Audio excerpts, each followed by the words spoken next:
God's to the Bible, God's holy word, God's holy word, I will take it, I will make it a lamp into my feet, a lamp unto my feet, and a light into my path. and a light unto my path. I will hide its words I will hide His words in my heart, in my heart, that I may not sin against God. that I might not sin against God.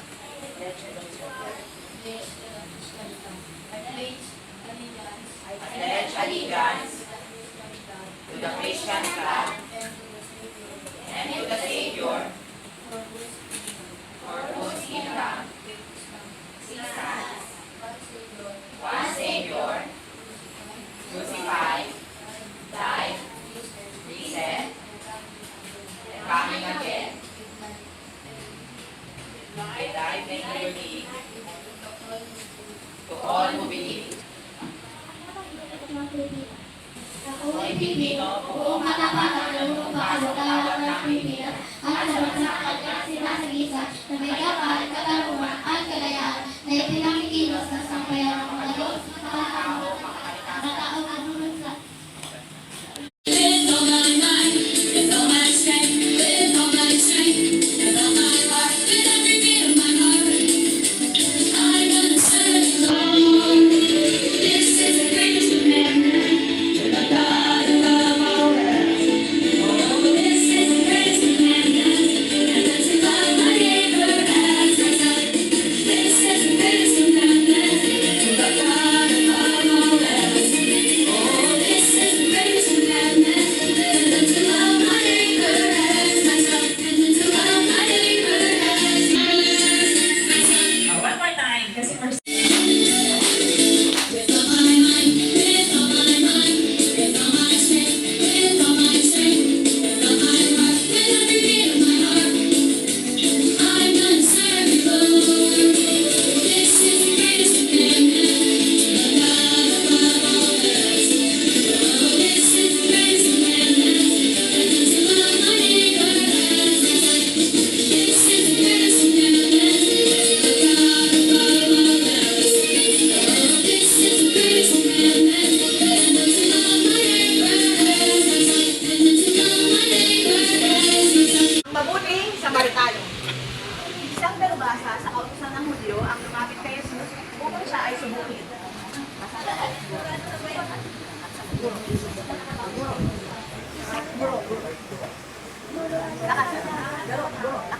Guro, anong ang dapat kong gawin upang magkaroon ako ng buhay na walang hanggang sa... Tanong niya. Ayan. Sumagot si Jesus. Kunyang si Jesus. Ano ba ang nakalagay? Ano ba ang nakasulat sa kautusan? Ano ba ang nabasa mo roon? Sumagot ang lalaki. Ayan.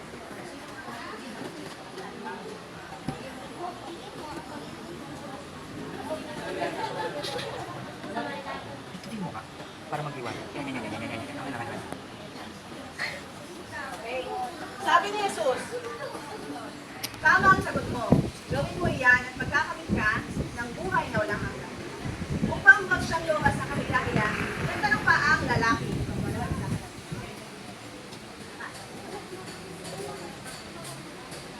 Okay, sino naman daw ang aking dapat? Sumagot si Jesus. Okay, yan na. Ready, Kylie? May isang taong, doon ka nagagalit sa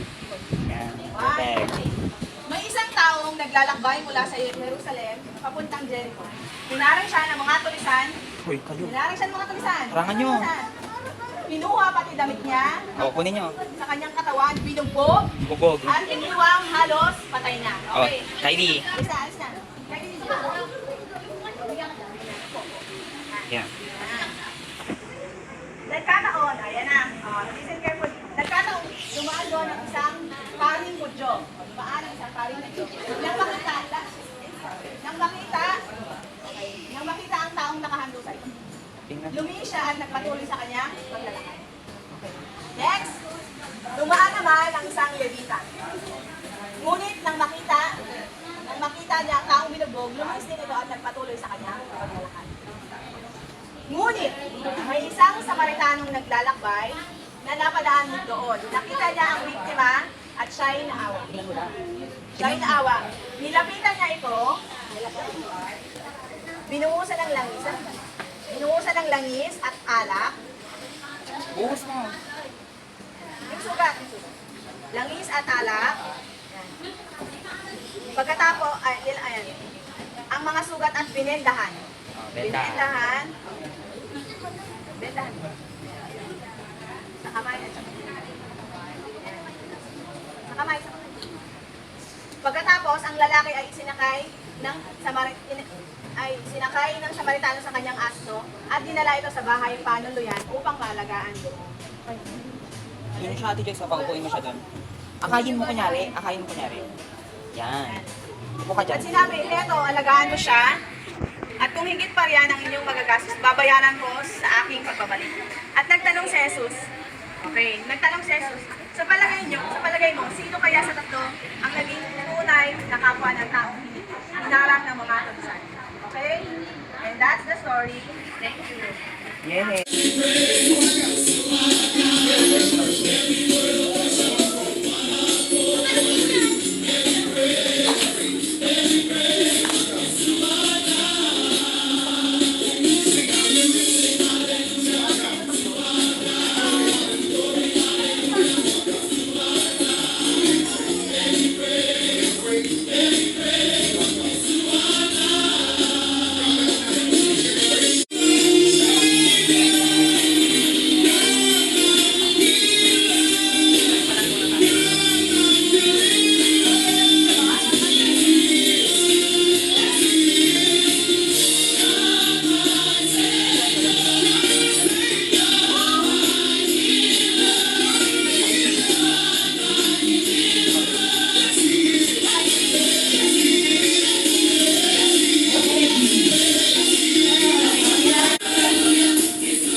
beginning and the end, the Godhead three in one.